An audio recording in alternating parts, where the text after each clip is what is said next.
दोस्तों नमस्कार। मैं आज एक बात आपको बताना चाहता हूँ कि कुछ दिनों पहले मेरे एक परिचित ने मुझे कॉल किया और मुझे पूछा कि सर कैसे हो, क्या हो, ये सारी बातें चल रही थी।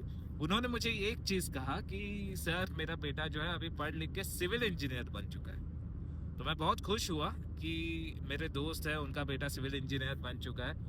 और मैंने उनको एज ए क्यूरियोसिटी उनको पूछा कि अभी आपका बेटा पढ़ लिख गया है तो क्या उन्हें कोई जॉब मिला है। तो उन्होंने कहा सर उसे बैंगलोर बेस्ड कंपनी में जो है जॉब मिल गया है। अब कुछ ही दिनों में वो बैंगलोर चला जाएगा और वहाँ पे ही काम करेगा।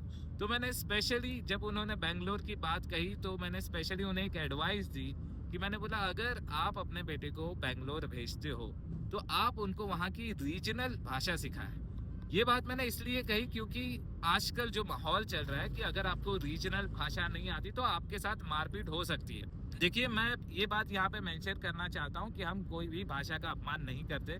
हमारे देश की सभी भाषाएं उतनी ही रिस्पेक्टफुल है और हम सभी भाषाओं को इतना रिस्पेक्ट करते हैं। साथ ही में अगर कोई भी किसी भी भाषा का अपमान करेगा वो नहीं सहा जाएगा, वो सही बात है।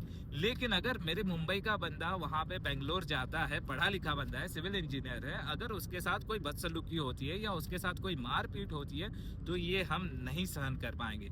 इसी तरह से हमारे महाराष्ट्र में भी जो है बाहर से लोग आते हैं, उनकी भी अपेक्षाएं होती है। कोइंसिडेंसली उनको ये सारी भाषाएं नहीं आती है। जहाँ पे अपमान अगर किसी ने किया तो वो बात अलग है, लेकिन फोर्सफुली कोई भाषा को किसी पे इम्प्लीमेंट करना कि भाई तुमको ये बोलना है नहीं तो आप यहाँ काम नहीं कर सकते, तो पूरे देश में जो हमारी एकता और अखंडता है उस पे एक प्रश्न चिन्ह आ जाता है। आप देखिए कि दिल्ली आगरा एक ऐसी जगह है जहाँ पे बहुत सारे लोग जाते हैं, हर साल घूमने जाते हैं। वहाँ के लोग मतलब वहाँ के जो लोकलाइट्स है वो लोकल लैंग्वेज के साथ साथ बाकी भाषा भी सीखते हैं ताकि टूरिस्ट को जो है वो बात करके बता पाए, एक कंफर्ट जोन दे पाए। मैंने देखा है, मैं आगरा गया हूँ, वहाँ पे लोग स्पेनिश सीखते हैं, छोटे छोटे बच्चे जो है रशियन भाषा में बात करते हैं। तो ये बहुत बड़ी बात है हमारे देश के लिए कि हमारे यहाँ इतनी सारी भाषा है। हमारे देश के लोगों को सभी भाषा आनी चाहिए, लेकिन इस सबको सेंट्रलाइज करने के लिए हिंदी एक ऐसी कॉमन भाषा बनाइए जहाँ पे हम सब कॉमनली कम्युनिकेट कर पाए, जिससे हमारे देश की इकोनॉमी पे भी जो है एक ग्रोथ मिले।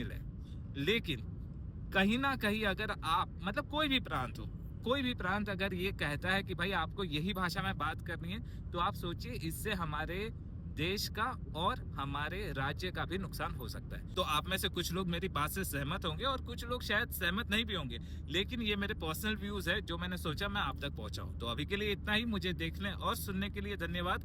मेरा नाम है निखिल जेठवा।